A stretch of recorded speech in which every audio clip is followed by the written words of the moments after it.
이스라엘이 시팀에 머물러 있더니 그 백성이 모압 여자들과 음행하기를 시작하니라. 그 여자들이 자기 신들에게 제사할 때 이스라엘 백성을 정함에 백성이 먹고 그들의 신들에게 절함으로 이스라엘이 바알보알에게 가담한지라. 여호와께서 이스라엘에게 진노하시니라. 여호와께서 모세에게 이르시되 백성의 수령들을 잡아 태양을 향하여 여호와 앞에 목매어 달라. 그래야면 여호와의 진노가 이스라엘에게서 떠나니라. 모세가 이스라엘 재판관에게 이르되 너희는 각각 바알보알에게 가담한 사람들을 죽이라 하니라. 이스라엘 자손의 온 회중이 회막문에서 울 때 이스라엘 자손 한 사람이 모세와 온 회중의 눈앞에 미디안의 한 여인을 데리고 그의 형제에게로 온지라. 제사장 아론의 손자 엘레아살의 아들 비느하스가 보고 회중 가운데에서 일어나 손에 창을 들고 그 이스라엘 남자를 따라 그의 막사에 들어가 이스라엘 남자와 그 여인의 배를 꿰뚫어서 그 두 사람을 죽이니 연병이 이스라엘 자손에게서 그쳤더라. 그 연병으로 죽은 자가 24,000명이었더라.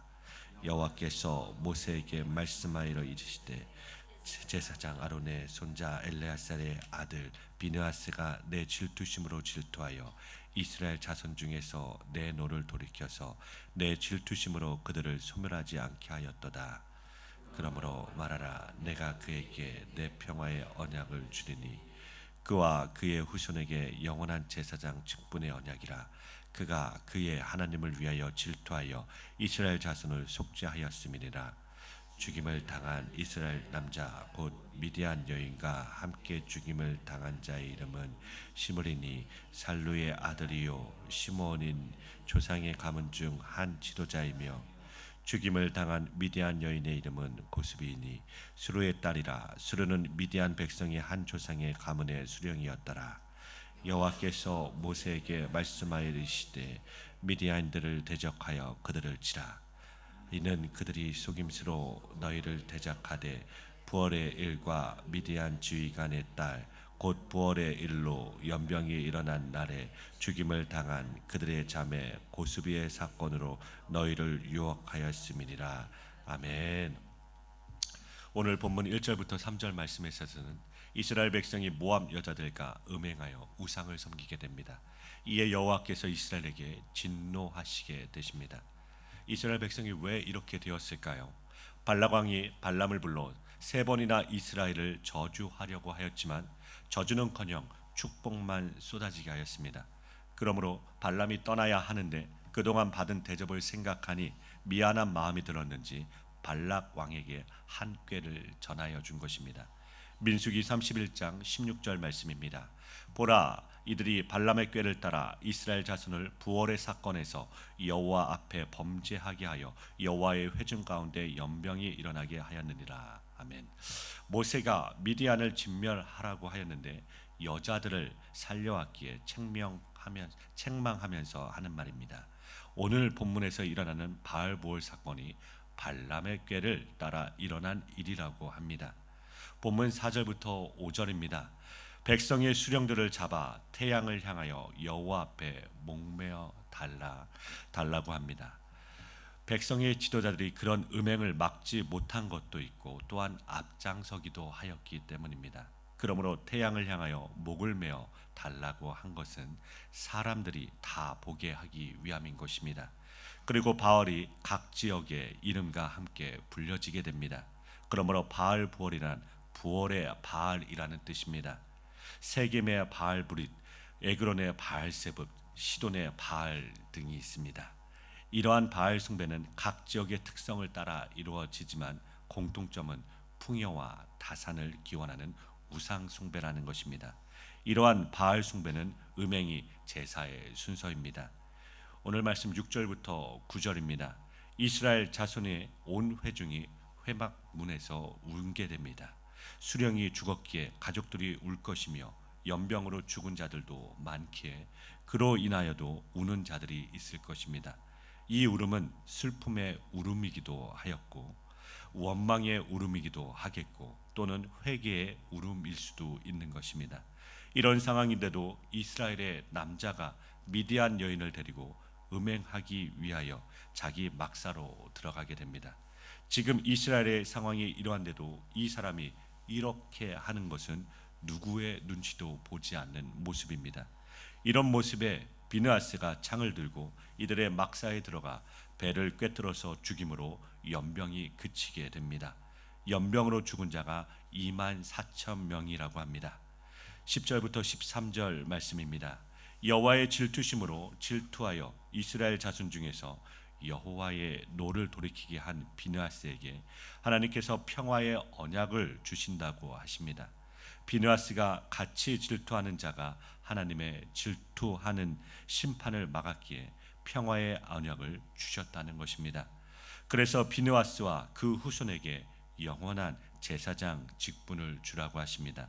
하나님을 위하여 질투하여 음행하는 두 남녀를 창으로 찔러 죽임으로 인하여 속죄하게 되었습니다. 그러므로 여호와 하나님은 질투하시는 하나님이십니다.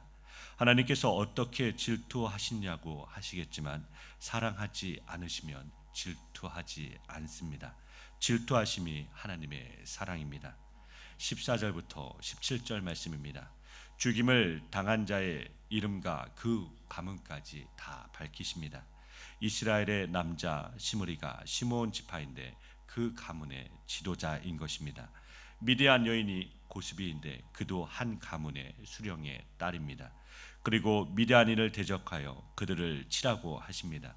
그 이유는 이들이 이스라엘 남자들을 유혹하였기 때문입니다. 바알 숭배란 풍요와 다산을 기원하기 위함이기에 제사를 지내고 먹고 마시고 음행을 하게 됩니다. 이런 일에 대하여 여호와 하나님께서 미디안인을 대적하여 치라고 하신 것입니다. 유혹한 자들을 제거하시라는 것입니다. 이 바알보올 사건에 대하여 성경은 거듭 말씀하고 있습니다. 신명기 4장 3절부터 4절 말씀입니다. 여호와께서 바알보올의 일로 말미암아 행하신 바를 너희가 눈으로 보았거니와 바알보올을 따른 모든 사람을 너희의 하나님 여호와께서 너희 가운데서 멸망시키셨으되 오직 너희의 하나님 여호와께 붙어 떠나지 않은 너희는 오늘까지 다 생존하였느니라. 아멘. 모세가 죽기 전에 마지막으로 이스라엘 백성들에게 언약을 새롭게 하는 내용이 신명기입니다. 이때 바알보올 사건을 언급하면서 바알보올을 따른 자는 멸하셨다고 하십니다. 그러나 너희는 하나님 여호와께 붙어 떠나지 않았기에 생존하였다고 하십니다. 오늘 본문 3절 말씀입니다. 이스라엘이 바알보올에게 가담한지라. 여호와께 붙었는지 바알보올에게 붙었는지를 말씀하고 있는 것입니다. 오늘 우리는 어디에 붙어 있는 자입니까? 여호수아서 24장 9절부터 10절 말씀입니다. 또한 모압 왕 십볼의 아들 발락이 일어나 이스라엘과 싸우더니 사람을 보내어 부올의 아들 발람을 불러다가 너희를 저주하게 하려 하였으나 내가 발람을 위해 듣기를 원하지 아니하였으므로 그가 오히려 너희를 축복하였고 나는 너희를 그의 손에서 건져내었으며. 아멘. 여호수아가 죽기 전에 이스라엘 백성들을 하나님 앞에서 언약을 갱신하면서 전하는 여호와의 말씀입니다. 여기서도 발락 왕과 발람의 이야기를 합니다. 그 이유는 하나님은 이런 것을 싫어하신다는 것입니다. 요한계시록 2장 14절부터 15절 말씀입니다. 그러나 내가 내게 두어 가지 책망할 것이 있나니 거기 내게 발람의 교훈을 지키는 자들이 있도다. 발람이 발락을 가르쳐 이스라엘 자손 앞에 걸림돌을 놓아 우상의 제물을 먹게 하였고 또 행음하게 하였느니라. 이와 같이 내게도 느골라당의 교훈을 지키는 자들이 있도다. 아멘. 민수기에서 요한계시록까지 발람에 대한 내용을 찾아보면 한 가지 일관된 내용들이 있습니다. 그것은 여호와 하나님의 언약을 버리고 우상을 섬기는 일에 관한 경고라는 것입니다. 오늘 본문 10절에서 13절 말씀을 다시 보겠습니다. 비느하스가 여호와 하나님의 질투하심으로 질투하여 이스라엘 자손 중에서 하나님의 노를 돌이켰습니다. 그러므로 그에게 평화의 언약을 주십니다. 그 평화의 언약을 이루기 위하여 영원한 제사장직을 주십니다. 비느하스는 하나님을 위하여 질투하여 이스라엘 자손에 대하여 속죄하였다고 합니다. 하나님의 질투로 질투하여 속죄한 방법은 음행한 두 사람을 창으로 찔러 죽인 것입니다. 그 창으로 음행한 자를 찔러 죽이자 연병이 그쳤습니다. 그러면 무엇이 음행입니까? 야고보서 4장 4절 말씀입니다. 가늠한 여인들아, 세상과 벗된 것이 하나님과 원수됨을 알지 못하느냐? 그런즉 누구든지 세상과 벗이 되고자 하는 자는 스스로 하나님과 원수되는 것이니라. 아멘. 가늠한 여인들의 각주에 가늠한 사람들이라고 되어 있습니다. 여자라고 하는 이유는 교회를 여자로 보기에 그렇게 말하는 겁니다. 그러므로 교회로 부름을 받은 자들이 세상과 벗이 되려고 하는 것이 바로 가늠하는 것입니다. 그렇다면 오늘 우리는 비느하스입니까? 가늠하는 사람입니까? 이 말씀 앞에 나는 가늠하지 않는 자라고 할 사람이 누가 있겠습니까? 그러므로 우리가 다 비느하스의 창에 찔려 죽어야 하는 시므리와 고스비라는 것입니다. 그런데 그 창에 죄 없으신 분이 우리의 죄를 대신 짊어지시고 찔리신 분이 계십니다. 죄를 알지도 못하신 분을 죄로 삼으신 것은 그를 믿는 우리가 하나님의 의가 되게 하심이십니다. 비느하스는 그 창으로 가늠하는 자를 찔러서 하나님의 질투를 대신하였습니다. 그러나 예수 그리스도는 그 창을 자기가 받으신 것입니다. 그런데 누가 그를 찌를 수 있겠습니까? 그러므로 예수님은 스스로 목숨을 버리신 것입니다. 목숨을 버릴 권세도 있고 얻을 권세도 있는 분은 오직 예수 그리스도이십니다. 그렇게 버림을 받아 다시 얻으심이 십자가와 부활입니다. 이로 인하여 죄인이 구원을 받은 것입니다. 그러므로 그 아들에게 임을 맞추는 자는 맞추지 않는 자를 심판하십니다. 그 아들을 사랑하지 않는 자는 저주를 받습니다. 그러므로 그 아들 안에서만 영원한 평화의 언약이 있습니다.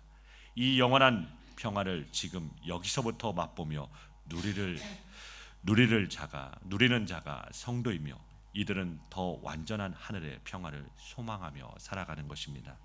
오늘도 우리에게 무한하신 은혜와 사랑을 허락하여 주신 하나님께 기도하시며 승리하시는 성도님들 되길 주님의 이름으로 기도드립니다.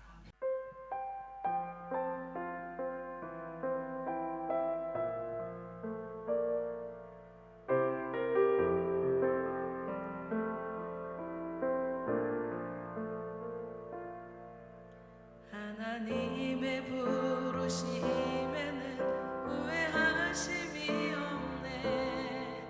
내가 이 자리에 선 것도 주의 부르심이라. 하나님의 부르심에는 결코 실수가 없네. 나를 부르신